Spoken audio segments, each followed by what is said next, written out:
The People's Champion. Chapter 1. The Unlikely Candidate. On the outskirts of Amman, a small rural community tucked between rolling hills and dense forest, lived Obi, a man of humble beginnings. With his weathered hands and clothes patched so many times they looked like a quilt, he spent his days farming the meager plot of land he inherited from his father. The soil was tired, yielding little more than cassava and maize, and Obina barely made enough to feed his family. Yet, he was known throughout the village for his integrity and boundless optimism. Obi's story wasn't just one of poverty, but of resilience.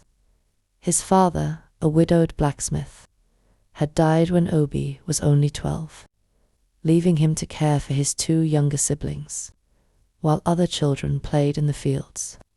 Obi worked tirelessly to provide for the family. Over time, his hard work earned him respect, but it also became a barrier. Obi's head is always buried in work, people would say. Though respected, he remained on the fringes of village life, often too burdened by responsibilities to join community festivities. But this distance also gave him perspective. He observed the villagers' struggles with a clarity others, distracted by their daily lives, often missed. He saw the cracks in the foundations of their community, and though he didn't say it aloud, he dreamed of a day when those cracks could be repaired. Every market day, Obi would lend a hand to neighbors struggling to load their wares, or he'd share his produce with families who had even less than he did. When disputes arose, he was often the mediator, his even-tempered nature diffusing tensions. Over time, people began to look to him not only as a neighbor, but as a moral compass. Amanso had long been neglected by the government. The roads were so riddled with potholes that cars rarely ventured in. The lone health center had no doctor and often ran out of medicine. Children learned under roofs with gaping holes that let in the rain, and the community's farmers were left to toil with outdated tools and no support. The villagers' youth, tired of the endless cycle of poverty, often left for the city, never to return. Those who stayed were resigned to their fate, their dreams buried under the weight of reality. The residents had grown weary of politicians, who only appeared during elections to make empty promises and disappear afterward. Many villagers had given up hope that their lives would ever change. But as the situation worsened, the spark of resistance began to flicker anew. One evening, a group of elders and community leaders gathered under the ancient baobab tree in the village square. "We cannot sit and watch this neglect continue," Chief Agoro, the head elder, declared. "We need one of our own to represent us in the government, someone who understands our struggles." "But who?" a woman asked. "All the educated ones leave for the city and never return." It was Nika, the village midwife, who finally suggested Obi. "He has no riches, no connections, but his heart is pure," she said. "If we pool our resources, we can sponsor him to run for office." The idea took root. The villagers, despite their poverty, began contributing whatever they could. Some gave money, others donated food to sustain Obi during the campaign. When the proposal was presented to him, Obi was reluctant at first. "Me? A politician?" He laughed nervously. "I'm just a farmer. What do I know about governance?" "You know what's right," Nika said firmly. "And that's more than we can say for those in power." After weeks of persuasion, Obi finally agreed, though his wife Jennifer was less enthused. "What kind of madness is this?" she fumed. "We're already struggling, and now you want to go chasing dreams?" "It's not about me, Jennifer," Obi replied. "It's about the community. If we don't stand up for ourselves, who will?" She muttered under her breath, but relented, though her skepticism lingered. In truth, Jen 8's discontent stemmed from years of hardship. She had once been a spirited young woman with dreams of her own, but the weight of poverty had worn her down. While Obi found purpose in helping others, Jennifer saw it as another burden. Chapter 2: A Rising Star. Obi's campaign was unlike anything the region had ever seen.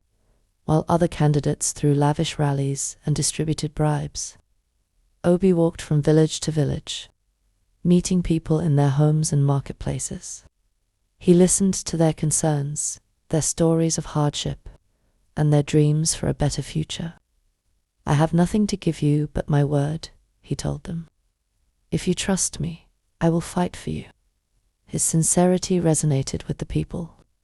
When election day arrived, Obi won by a landslide, shocking the political establishment.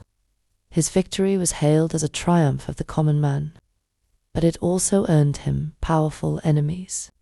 Many seasoned politicians viewed him as an outsider who had no business in their world. Behind closed doors, whispers of sabotage and conspiracy began to circulate. Obi wasted no time getting to work. True to his promises, he began by lobbying for a new hospital in Amman. After months of relentless advocacy, funding was approved and construction began.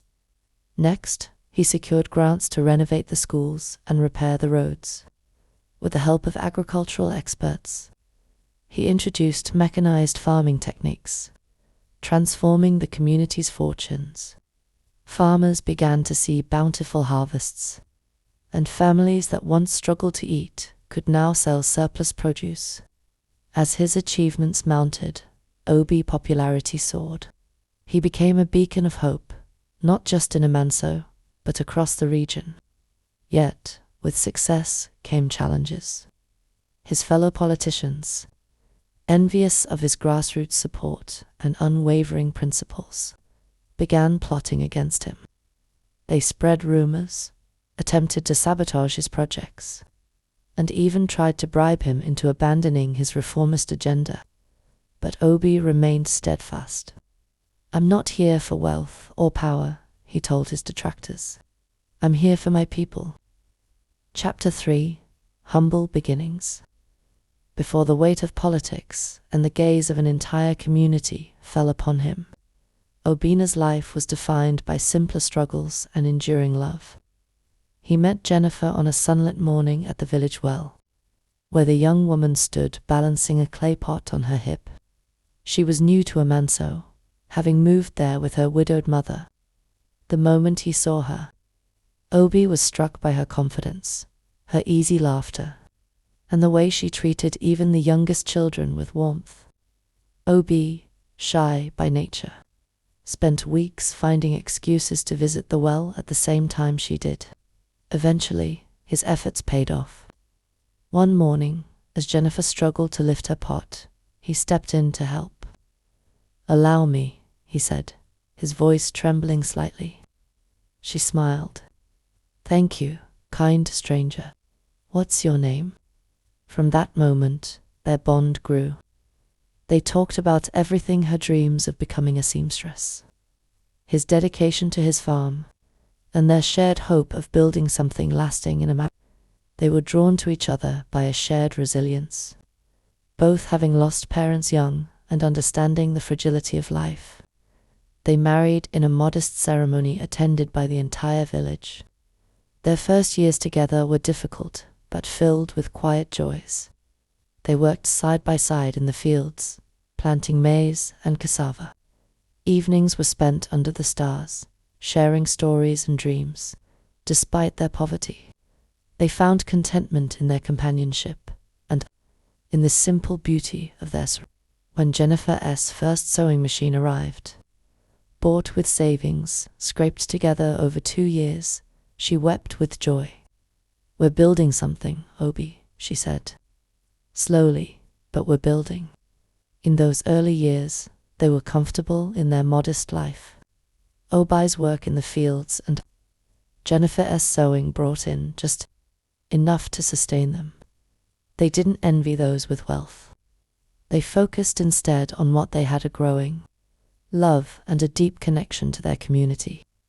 But as the years passed and their family grew, The strain of survival began to wear on Jennifer.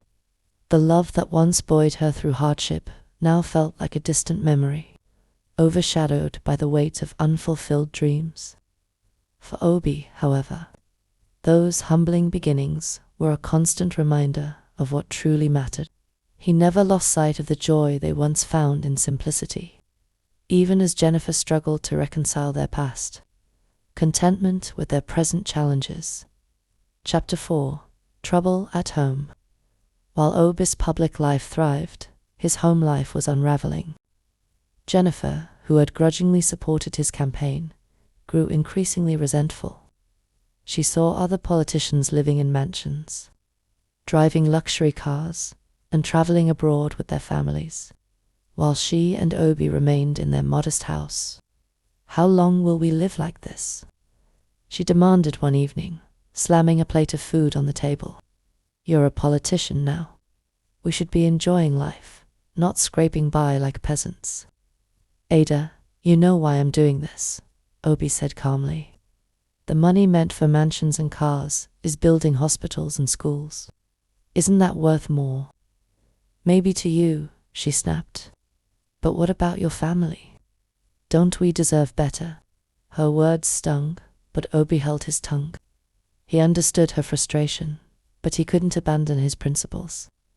Still, the arguments became more frequent, and Jennifer's bitterness began to affect their children, who were caught in the crossfire. Chapter 5: The Turning Point. One day, while visiting a newly renovated school, Obi received an urgent call. A group of corrupt politicians had conspired to frame him for embezzlement. The allegations were baseless, but the scandal threatened to overshadow all his accomplishments. As protests erupted, Obi's enemies demanded his resignation. Jennifer, instead of offering support, saw it as an opportunity. "Maybe this is your chance to step down and live like the others," she said. Obi stared at her, heartbroken. "Is that what you think of me? I think you're a fool for sacrificing so much for people who will never appreciate it," she replied coldly. Despite the odds, Obi fought to clear his name, with the help of evidence provided by loyal colleagues and testimonies from grateful residents. The truth came to light. Not only was he exonerated, but the scandal also exposed the corruption of his detractors, leading to their downfall. Chapter 6: A Mixed Ending. Obi's vindication was celebrated throughout Amman. The hospital was completed. The roads were smooth and safe, and the community flourished. Yet, the strain on his marriage remained. Jennifer, though proud of his achievements, couldn't reconcile her desire for personal comfort with his commitment to public service. One evening, as they sat in their small living room, Obi spoke softly. "Jenny, I love you and the children more than anything, but I can't turn my back on what we've built. If you can't accept that, then perhaps we need to rethink our future together." Tears filled her eyes, but she said nothing. For the first time, she saw the weight he carried, the sacrifices he made not just for the community, but for his family. Yet, her silence spoke volumes about the growing chasm between them. In the months that followed, Obi continued his work. Though his home became a place of quiet tension, he found solace in the gratitude of his people and the tangible progress around him. Jennifer, while still distant, began to see glimpses of the man she fell in love with. A man driven by a vision larger than himself. The story of Obi remains a testament to the power of integrity and the cost of leadership. In Amanso, he is hailed as a hero, though his personal life serves as a poignant reminder that even the noblest paths come with their share of thorns.